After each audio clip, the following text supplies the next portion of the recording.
Oh, Lord. I'm about to go off in 3, 2, 1. I could have sworn this was going to be the season. My eyes are red because I just got finished watching the last episode. My emotions are all over the place. And to be honest, AD, we ride out at dawn. Because while we're Clay, I would say my brother, but I'm not feeling that right now. But I will say this. This season was so much better than the last one. Season 5 should have never been aired. And I'm so glad that I waited to watch the last episode because we got a lot to talk about here because I'm really concerned. But all jokes aside, let's really have a conversation. Now tell me if I'm wrong. For the 4 couples that did not make it, I believe they all chose the wrong person. And I also think a few of them did not come here for the real experiment. They just wanted to be a D-list celebrity, which is fine. Listen, do you? Because at first, I really liked Brittany and Ken together. I feel like their conversations in the pods was just so wonderful. But I always thought, no shade, I always thought something was like a little off with Ken. I feel like when he found the one girl that was invested in him, he stopped caring. Because, sir, ain't no way you acted totally different from the pods to the vacation. And then we all got to live together? Sir, she's bawling her eyes out. And you go back to your phone to hit up one of your bros? Come on. And Brittany is a wonderful woman. She's beautiful. She's smart. I'm totally in love with her southern accent. And all she asked for was more time and for you to be more affectionate. Nobody wants to be in a relationship and they not feel wanted. And now listen, I love my phone and I am on it all the time. But if I'm in a relationship and I see that I'm spending quality time with somebody, I'm not going to be on my phone because I want the person to know that I'm in that moment with you. But Ken was never there mentally and physically as well.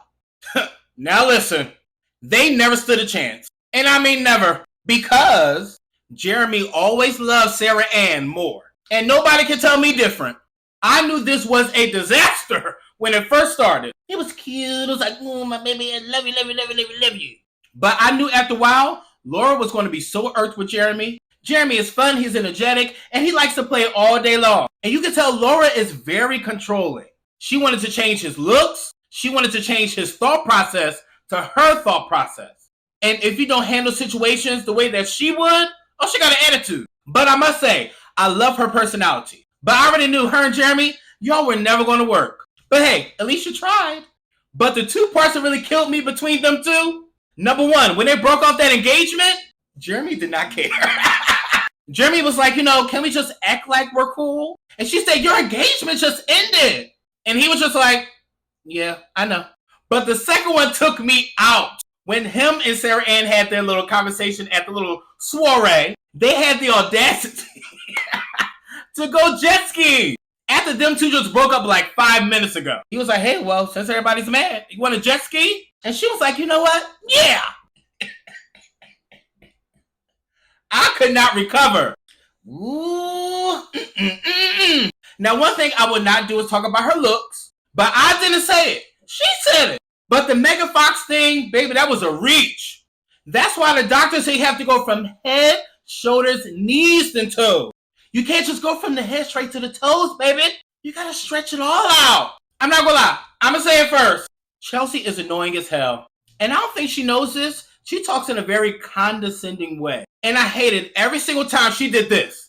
Because that lets me know you're not listening. And to be honest, I know Jimmy really wanted Chelsea. But I think he wanted Chelsea off of the strength of the Megan Fox thing. And Jimmy knew he was wrong when he passed up Jessica. And it wasn't because of her looks. Even though she is fine. Jessica matched so much better than Chelsea. And Jimmy, from this experiment, you were supposed to be a step-daddy. You were supposed to love that little girl with your whole heart. And I would truly hope that you made the right decision of going back to Jessica. And listen, let's not lie. We all seen Jimmy's reaction when he first seen Chelsea. Homeboy was not intrigued.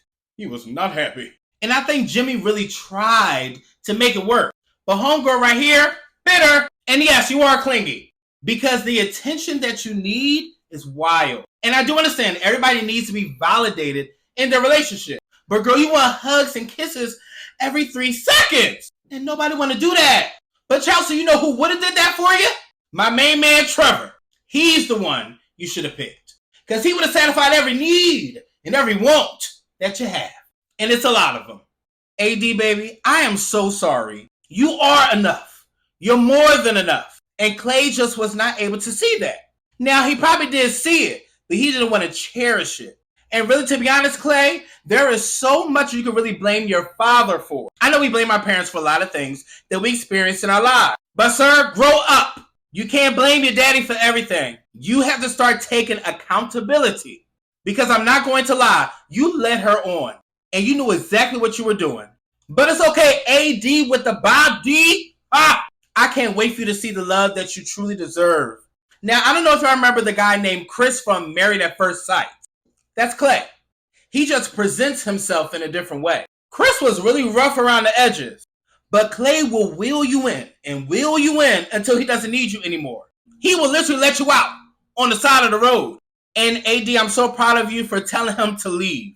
And I laughed when he was just like, I don't want to go. No, step. Find somebody else to play with. I promise you, it's safer to play in traffic than to play in my face. Clay, I hope you come out of this stronger, mentally and emotionally. You and your father need to go to therapy. And then you, therapy by yourself. And this is the one couple that made it. Amy and Johnny they were meant to be.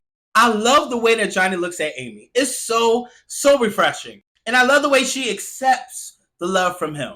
And I will also say this is the reason why love is blind. Amy did say Johnny is a guy that she would never go for. But after being in the pods and not seeing each other, they fell in love. Now I just got one concern with them. Just one little one. I feel like they never left the stage of puppy love. Like, yes, they had certain conversations that may have been alarming, but I don't think a lot was talked about in depth. Maybe I could be wrong. I don't know. They do edit things and all that good stuff, so we really never know the whole story. But I do have a lot of faith in them. I enjoy watching them love on each other. Now, I'm sorry, that was a lot, but I had to get a lot out, okay? I'm still emotional. But did you guys like this season? Or was it a fluke? Drop them in the comments. Let's go! Don't forget to like, share, and subscribe. Love y'all.